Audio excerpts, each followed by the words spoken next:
এই যে ড্রাগন গাছে যে ছিদ্রগুলো দেখছো, এগুলো কিন্তু পচন ধরেনি।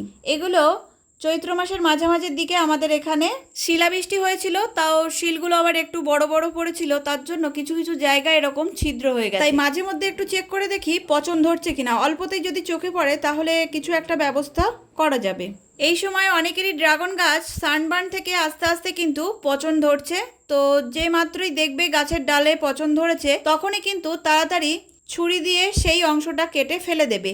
ডালের ভিতরে যে শক্ত কাণ্ডটা থাকবে সেটা রাখবে, রেখে যে অংশটুকু পচেছে সেই অংশটুকু আস্তে আস্তে ছুরি দিয়ে কেটে ফেলে দেবে। তারপর সাপ পাউডার গুলে কাটা অংশে ভালোভাবে তুলি দিয়ে লাগিয়ে দেবে। তাতে হবে কি, পুরো ডালটা আর পচে নষ্ট হবে না, যতটুকু পচেছিল ততটুকুতেই থেমে যাবে। এইভাবে যদি একটু ভালোভাবে খেয়াল রাখো তাহলে তোমাদের ড্রাগন গাছগুলো যদিও কখনো একটুখানিও পচন ধরে, এইভাবে কিন্তু তোমরা বাঁচিয়ে নিতে পারবে।